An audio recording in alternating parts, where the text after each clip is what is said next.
सुनने और देखने वाले अज़ीज़ों दोस्तों, मैं इन दिनों ये बताने के लिए वीडियो बनाया करता हूँ कि हमारे पूर्वजों ने, आबाओ अजदाद, बाप दादाओं ने हिंदू धर्म क्यों छोड़ा था, या फिर यह कि औरों को हिंदू धर्म क्यों छोड़ देना चाहिए।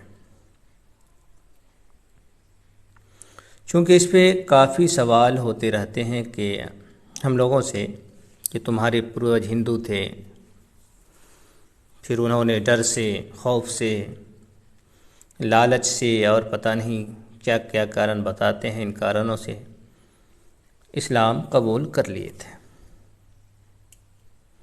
मैं मानता हूँ कि हमारे पूर्वज, मेरे पूर्वज हिंदू थे, बल्कि हिंदुस्तान में 80 से 90% के आसपास ऐसे मुसलमान हैं जिनके आबाओ अजदाद किसी ज़माने में गैर मुस्लिम हुआ करते थे।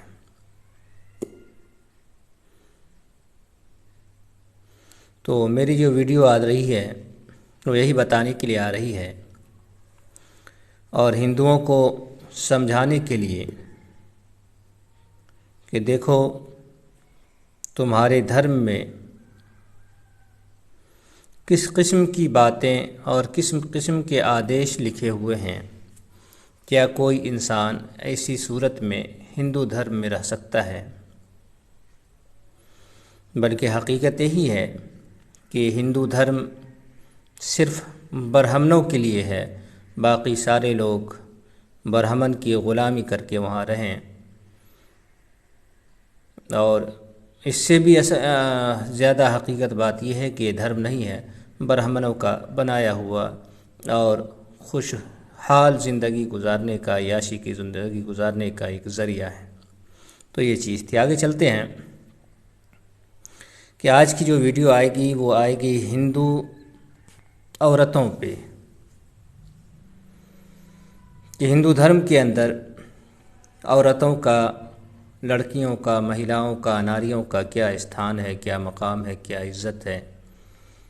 और महिलाएं भी, हिंदू महिलाएं भी गौर करें और मर्द लोग भी सोचें कि हिंदू धर्म में नारियों को किस तरह अपमानित किया गया है, कितना ज़लील और नीच समझा गया है। तो जो सही समझबूझ रखने वाले लोग होंगे वो ख़ुद भी और अपने घर वालों के साथ इसको त्याग के इस्लाम की तरफ आ जाएंगे। ये जो किताब आपके सामने खुली हुई है, क्योंकि मैं एक तरफ से पढ़ता जाता हूँ तो जो सभी बात सामने आती है मैं आपके सामने ले आता हूँ, वरना इस तरह की बातें तो 50 जगहों पे धर्मशास्त्र में आई है। और कभी सभी मंत्रों को, और ये मंत्र मेरे ख़्याल से सैकड़ों मंत्र में हो जाएंगे, तो सभी मंत्र को फिर एक जगह जमा करेंगे, फिर देखेंगे कि क्या क्या बातें कहाँ कहाँ लिखी हुई हैं। तो आइए शुरू करते हैं। ये जो पुस्तक आपके सामने खुली हुई है, यह है व्यास स्मृति, अध्याय 2 है, मंत्र 37 से हम पढ़ेंगे। व्यास को तो सारे हिंदू जानते ही हैं कि हिंदू धर्म की बुनियाद ही व्यास पे है। सारे अक्सर धार्मिक पुस्तकों के लेखक हैं। तो यहाँ से आप देखें, बहुत ऊपर से बात आ रही है नारियों के बारे में। इससे पहले वाली वीडियो में भी आई थी कि उसको किस तरह से रहना है, घर में शादी करके आएगी तो शौहर के साथ किस तरह से ताल्लुक़ रहेगा, शौहर सो जाए तब सोए, घर का सारा काम काज करे, उसके बाद जो है शौहर से पहले उठ जाए, शौहर को पहले खिलाए, फिर शौहर से आदेश लेकर के, हुक्म लेकर के कि मैं भी खा लूँ, और शौहर आदेश दे, हुक्म दे के हाँ जाओ खा लो, फिर जो कुछ बचा कुचा हो बाद में खाए। तो इस तरह की बहुत सारी बातें पीछे आ चुकी हैं। यहाँ से देखिए क्या लिखा है। यहाँ लिखा है कि रजो दर्शन होने पर दोष के कारण सब कुछ छोड़ देवे। अब दोष, यहाँ दोष पे भी ध्यान देना है, रखना है। रजो दर्शन कहते हैं माहवारी को, जो महीने के अंदर 3 दिन 5 दिन वगैरह जो औरतों को खून आता है कुदरती तौर पर, उसको रजो दर्शन बोलते हैं, रजस वाला। तो यहाँ ये कह रहे हैं कि रजो दर्शन यानी माहवारी आने पर दोष लग जाता है एक तरह का, समझे कि कोई बुरा अमल हो जाता है, या बुरे अमल की वजह से जो पाप लगता है उसको दोष कहते हैं। तो इस दोष के कारण कह रहे हैं कि सब कुछ छोड़ दे। सब कुछ छोड़ने का मतलब ये है होता है, आगे बात मुकम्मल तौर पर आपके समझ में आ जाएगी। जैसे कोई भी काम घर का नहीं करेगा, ये आगे जो है खुलासा है तो बताने की ज़रूरत नहीं है। यहाँ देखिए लिखा है कि सबके द्वारा ना देखे हो, यानी कोई भी ना देखे। जब तक एक हिंदू महिला रजस्वला हो, माहवारी की हालत में हो, तो उसे कोई भी ना देखे। और भी धार्मिक पुस्तकों में दूसरी जगहों पर लिखी हुई ये बात है कि अगर शौहर का दर्शन हो जाता है, शौहर को देख लेती है या शौहर देख लेता है, तो इससे शौहर की उम्र ख़त्म हो जाती है।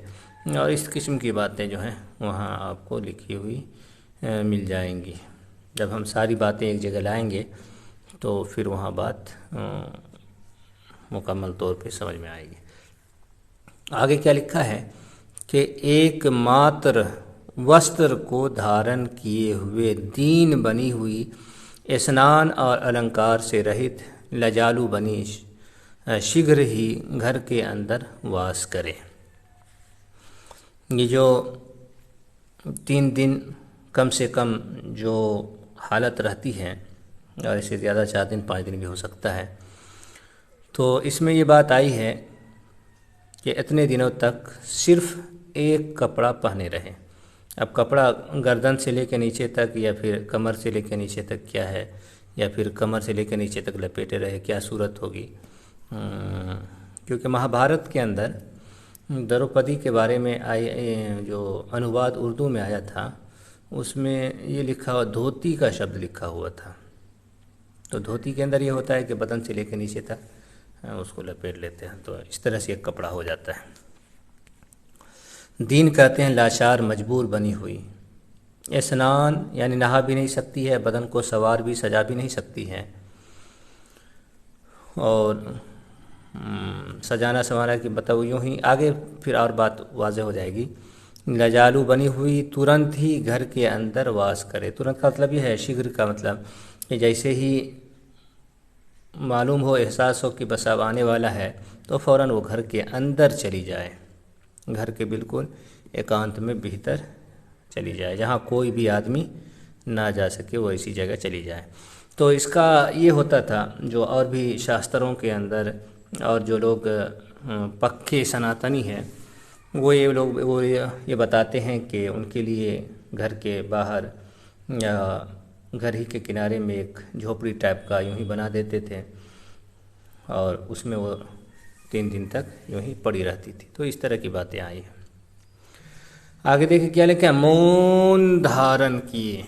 मौन कहते हैं खामोश रहे, 3 दिन तक किसी से कुछ ना बोले, 3 दिन 4 दिन 5 दिन। नीचे को मुख किए, नीचे मुख किए, मुँह किए हुए रहे, मुँह नीचे किए हुए। आँख, हाथ और पाँव की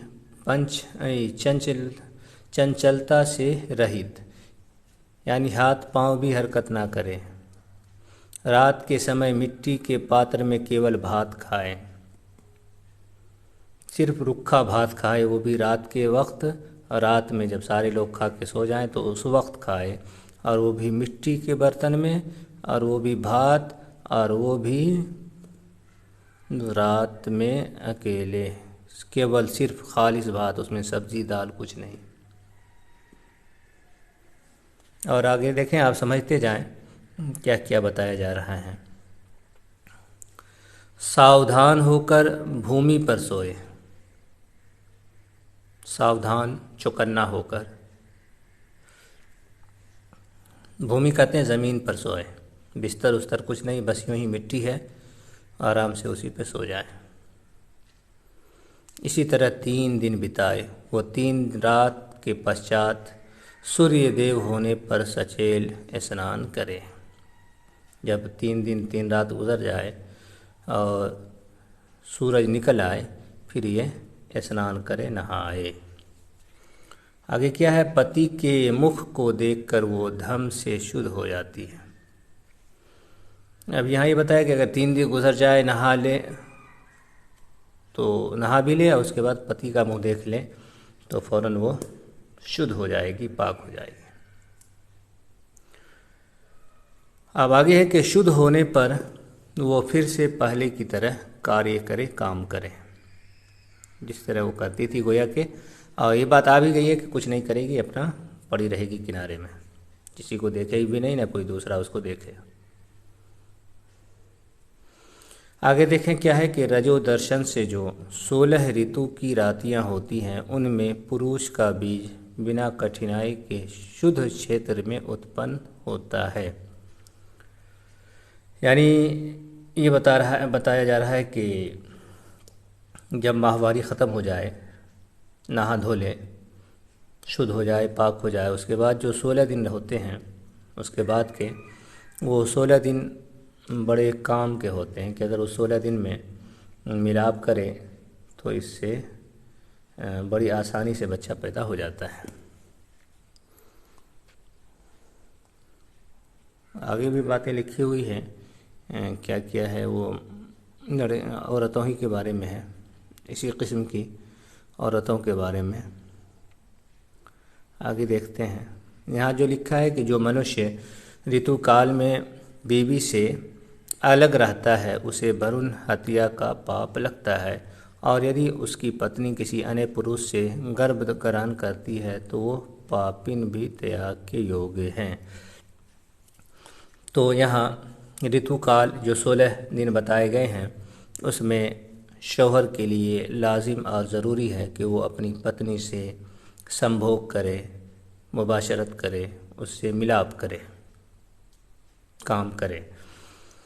तो अगर ना करेंगे, अगर 16 दिन के अंदर, 16 दिन में, अब ये 16 दिन लगातार करना है कि छोड़ के क्या है, नहीं है, वो लोग जाने। लेकिन वह है कि अगर 16 दिन अगर नहीं किया गया 16 दिनों के अंदर, तो फिर एक बच्चे की हत्या का पाप लगता है। वरुण कहते हैं वो बच्चा जो माँ की पेट में हो। ये इसको बाज़ शास्त्रों में ब्राह्मण की हत्या से भी बड़ा पाप बताया गया है, और शास्त्र में ये भी लिखा हुआ है कि ब्राह्मण की हत्या का प्रायश्चित कोई भी इस धरती पर नहीं है। उसकी सज़ा यही है, बहुत मतलब जो है ख़तरनाक सज़ा उसको है, तड़पा करके जान मारने वाली सज़ा ब्राह्मण हत्या के बारे में आई है। फिर इसके बारे में नर्क में भी जाना है, नर्क की भी सज़ा है भ्रूण हत्या की अलग। तो ये बात भी धर्मशास्त्र में आई है। लेकिन आज दुनिया में सबसे ज़्यादा हकीकतन एक बच्ची जब माँ के पेट में होती है और उसे मार दिया जाता है, तो ये हमारे देश ही में सबसे ज़्यादा ऐसा कुकर्म होता है। सबसे ज़्यादा बच्चियाँ हमारे ही मुल्क में माँ के पेट में मारी जाती हैं। इसका कारण भी आगे बताया गया है, आप देख लें, ये वाला मंत्र देखें,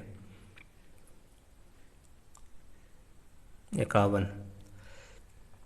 यहाँ देखें क्या लिखा है। यहाँ भी बड़ी ख़तरनाक बात है।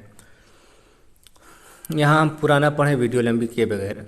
यहाँ बहुत से कारण बताए गए हैं जिसके होते हुए एक मर्द अपनी बीवी को, पत्नी को छोड़ दे, पति पत्नी को छोड़ के दूसरा विवाह कर ले। उसमें से एक चीज़ है पुत्रहीन, लंबी रोग वाली। यहाँ आप देख लें, हम पढ़ ही देते हैं तो ताकि जल्दी में पढ़ देते हैं। रजस्वला होने के पश्चात स्नान की हुई उस पत्नी के साथ पहले का सव्यवहार करे, धूर्त, धर्म और काम का हनन करने वाली, पुत्रहीन, लंबे रोग वाली, अत्यंत दुष्ट, दुर्व्यसनों में आसक्त और पति का अहित चाहने वाली पत्नी को की उपेक्षा करके पति अन्य स्त्री से विवाह कर ले। तो यहाँ ये बात आई है। और भी जो वजह थी उसमें एक वजह ये भी है कि अगर एक लड़की को, अगर पत्नी को, बीवी को लड़का पैदा नहीं हो रहा है, सिर्फ लड़की पैदा हो रही है, तो ऐसी सूरत में शौहर उस पत्नी को त्याग कर या उस पत्नी के रहते हुए दूसरी शादी कर ले। बाज़ जगहों पर है कि छोड़ दे उसको और फिर दूसरी शादी कर ले, लेकिन यहाँ पर ये बात आई है कि उसको भी रखे रहे, लेकिन फिर उसके साथ अपना वो जो संभोग वाला क्रिया है उसको छोड़ करके बाकी काम करके दूसरी पत्नी से करे। तो ऐसी सूरत में यह है कि दूसरा विवाह कर ले अगर लड़की को पत्नी को लड़का पैदा ना होता हो तो। हालांकि ये सारे लोग जानते हैं, छोड़े इसको, आगे चलते हैं।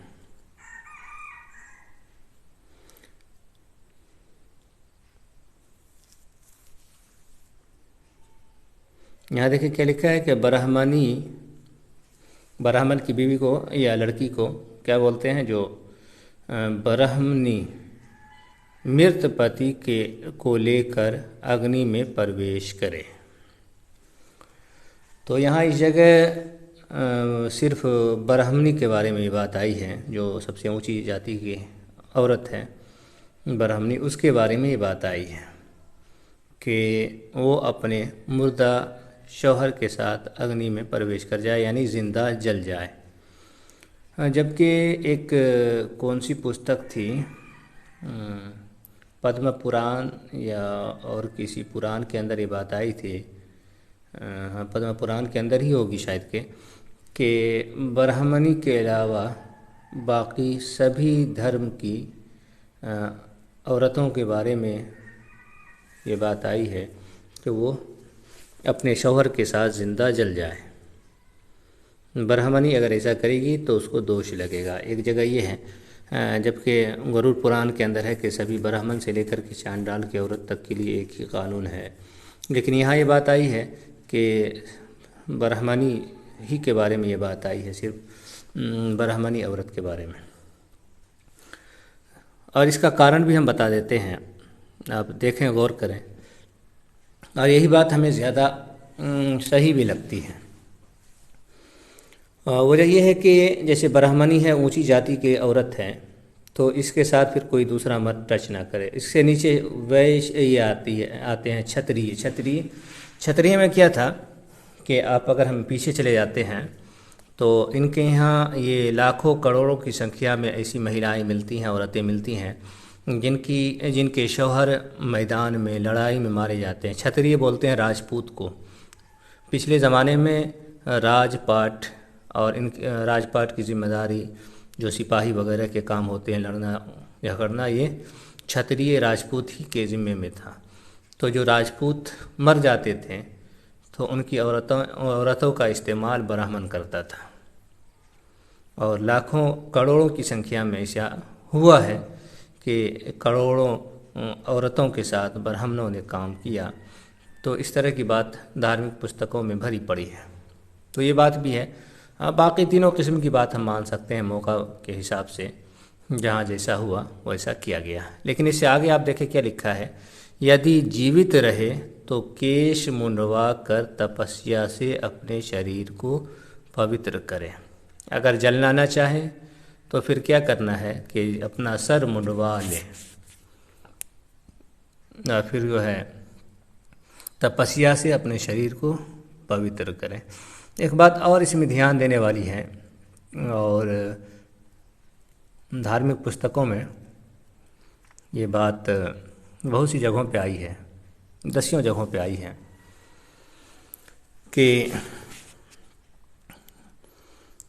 जो औरतें बेवा होती हैं, विधवा होती हैं, इसका कारण क्या होता है? इसका कारण होता है पिछले जन्म का पाप। 10 जगहों पे ये बात लिखी हुई है। तो पिछले जन्म के पाप की वजह से इस जन्म में एक औरत बेवा होती है, विधवा होती है, तो वो तो पाप था, तो पाप के कारण शौहर मरा है, इसलिए इसको भी पाप के लिए ये सज़ा होगी कि वो या तो शौहर के साथ जल जाए या फिर सर मुंडवा कर तपस्या में, या फिर इसके लिए लंबा कानून बना हुआ है कि वो फिर जो है पलंग पे नहीं सो सकती है, अच्छा खाना नहीं खा सकती है, अपने बदन को संवार नहीं सकती है। आज भी मुसलमान हिंदुस्तान के अंदर अधिकतर मुसलमान औरतें भी जब शौहर का इंतकाल हो जाता है तो इसी तरह से ज़िंदगी गुजारती है।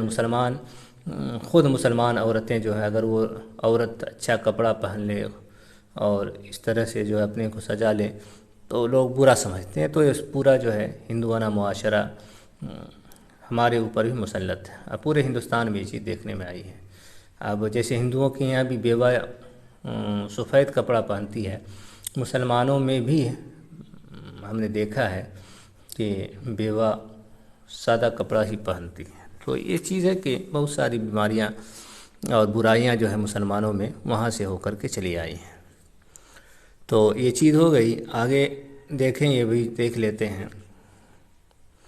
यहाँ लिखा है कि सभी अवस्था में यानी सभी हालतों में नारियों की रक्षा ना करना उचित नहीं है। यानी हर हालत में नारियों की हिफाजत करना है, और वो रक्षा, वो हिफाजत पिता, पति और पुत्र आदि के द्वारा अनुक्रम से की जानी चाहिए।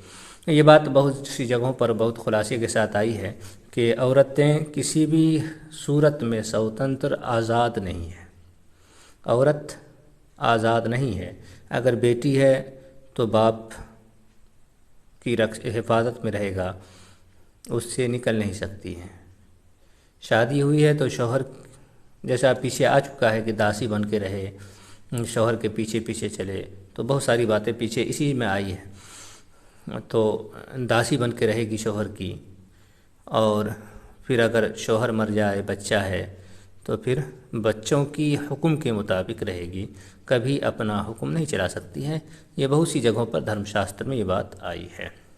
तो खैर, बात लंबी हो गई, तो जितनी बात आपके सामने आई है, और ये मैं जितना भी बोलता हूँ वो किताब पुस्तक खोल के बोलता हूँ, धर्मशास्त्र खोल के बोलता हूँ, कि किसी को फिर बोलने और कुछ कहने का हक़ ना रहे कि तुम अपनी तरफ से बोलते हो, दिखाओ हमारे धर्मशास्त्र में क्या लिखा है या नहीं है। तो हम जो भी बोलते हैं वो पूरा का पूरा खोल के बोलते हैं। देखो, किताब खुली है, किताब तुम्हारी है, लेखक तुम्हारे हैं, गुरु तुम्हारे हैं, और छापने वाले तुम्हारे हैं, सब कुछ तुम्हारे लोग हैं। मैं सिर्फ पढ़ करके तुमको सुनाता हूँ और दिखाता हूँ कि देखो क्या इस धर्म में रहना सही है। अगर सही है तो ठीक है, रहो, लेकिन एक इंसान के पास सही अकल है तो वो फिर रहना पसंद नहीं करेगी। और ख़ास करके नारियों को गौर करना है कि हिंदू धर्म में उसको कितना अपमानित किया है। तो खैर, यही सब बात आई है और आती रहेगी, और हम लाते रहेंगे, दिखाते रहेंगे इनका चेहरा इनकी धार्मिक पुस्तकों से। तो ठीक है, वीडियो ख़त्म करते हैं।